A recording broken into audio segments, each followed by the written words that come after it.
Hey there, YouTube family. Welcome to the Stocks with Josh show. The markets are moving up 2 days in a row. Does this mean that the bull run has been reactivated? Should we be buying and loading up in stocks and crypto right now? Is there any way to tell? Well, I think that the charts give us a roadmap ahead. The markets are actually looking pretty predictable to me right now. I think we have to process what they've just told us since last Thursday and what they're getting ready to tell us in the next couple days. It's all there, and I'm going to lay it out for you guys today. This is the Stocks with Josh show.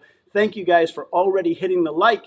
If you would like to get daily stock and crypto videos, then go ahead and subscribe and hit the all YouTube notifications bell, and be aware that there are scammers. They use my picture, they use my name. They try to get you guys to DM them on WhatsApp and Telegram. All right, let's take a step back and review everything that's happened since October till today in the charts. We began a bull run in October, and it lasted quite a while. From the lows of around 3,500, we have been steadily climbing. Now, I've shown a picture of the markets here before that we've had a very solid support line that's been underpinning this move for the last 4 months. And every time that we've come close to breaking beneath it, the markets have just skyrocketed up. Well, it continued that way until eventually we got to 4,200.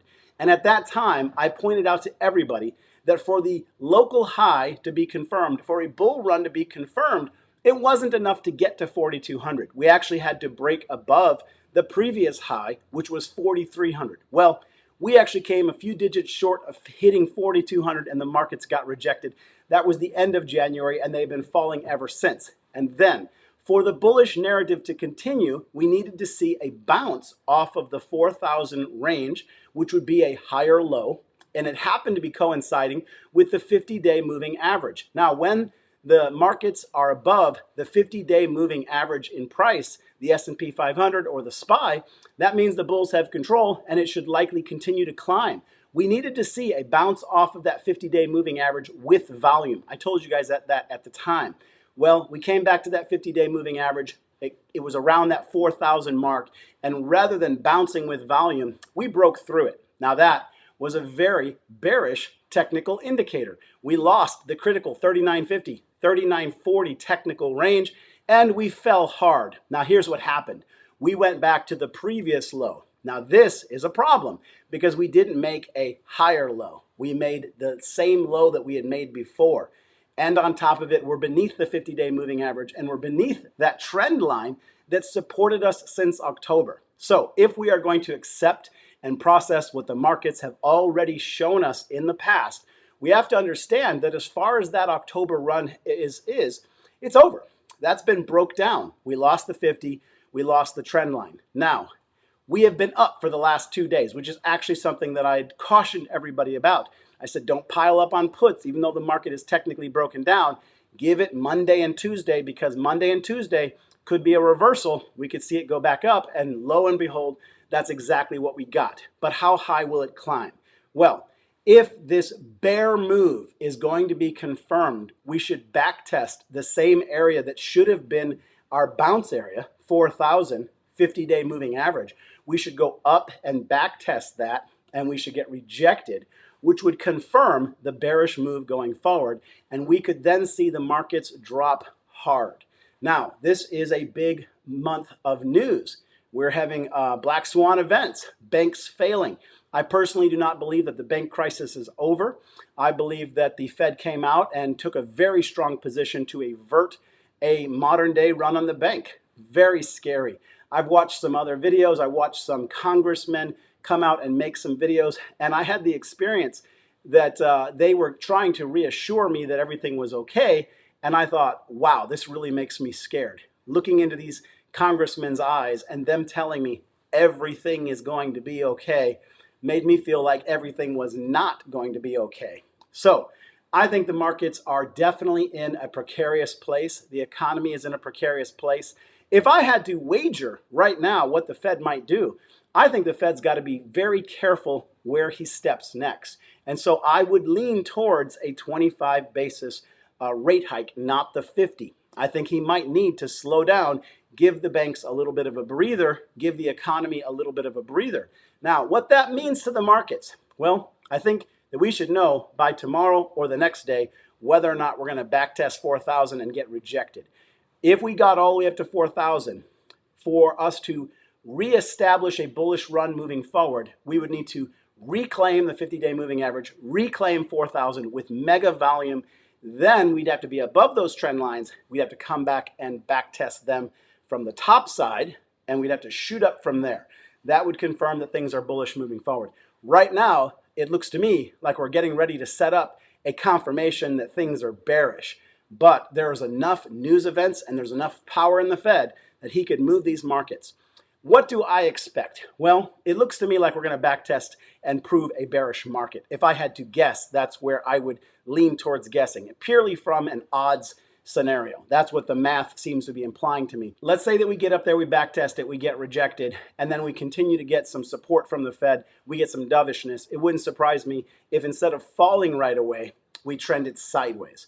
So that's a possibility, leaving us in limbo for a little while, maybe causing some compression in the markets, which would be a tight price pattern moving sideways. What that might prove to do in the future is it might prove to establish a higher level of resistance around that 3,800 to 3,900 level. The longer we stay in a particular price zone on the S&P 500, the more it either becomes support or becomes resistance. Right now, we are beneath where we need to be. So the longer we stay here and we buff it up against it, the more we are potentially establishing it as a stronger resistance. All right, I'm going to let you guys know a couple plays that I'm looking at and how we could play this potential back test and this move that's ahead of us this week in just a moment. If you need better trade tools, consider opening and funding an account with the Mumu investment app. They're currently giving away 17 free stock. This is a limited time and exclusive offer. You can click on the link in the top pinned comment to get all of the details. I use Mumu every day for their news, their free level 2 data, their 8 smart order types. It's sort of like conditional trading, and their stock screener, and the chat group that I host on the app called Stock Josh Fam. Go ahead, get your free stock, start investing today, and then come find us over on our chat group. Okay, there are two things that we need to be looking at very carefully in the days ahead, and those are the inverse hedges against the market going up. Those are the sqqq. Now, if we were to get a break of the trend line, reestablish that dominance over the 50-day moving average, then you would want to be in the tqqq.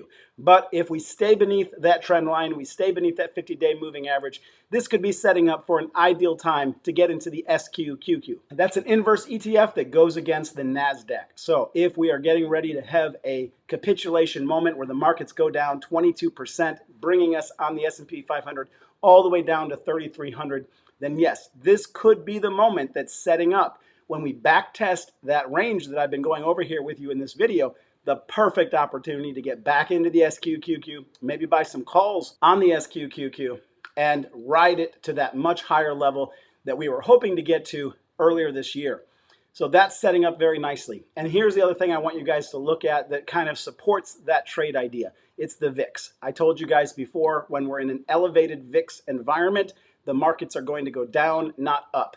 If the markets calm down and they continue to climb and the VIX falls back beneath 20, then we could say the markets are going up. Right now, the VIX is elevated. We have to assume that we're going to see additional spikes and that the market's going to continue to go down. But we're going to play it one day at a time. Those are the insights I wanted to lay out for you guys today. I'm going to dive in a little bit more with some of the concerns I see on the banks. Some banks are a buy, some banks you don't want to touch right now. There's been a little bit of a flight to some of the larger banks because these smaller banks are not going to get the lending from the federal government that the bigger banks are going to be eligible for because they don't have those large bond portfolios by which to receive those funds against. I think I'm going to continue to focus on playing the VIX because every single time it cools off, I think there's a potential for it to spike back up. I think that's a very valid play right now, the VIX options. They're not available on every platform, but you can find them. That's it for today. Thank you guys for joining me. Thank you for hitting that like. Go ahead and subscribe and hit the all YouTube notifications bell to continue to be part of this conversation. As always, peace and blessings, my friends. We'll see you tomorrow.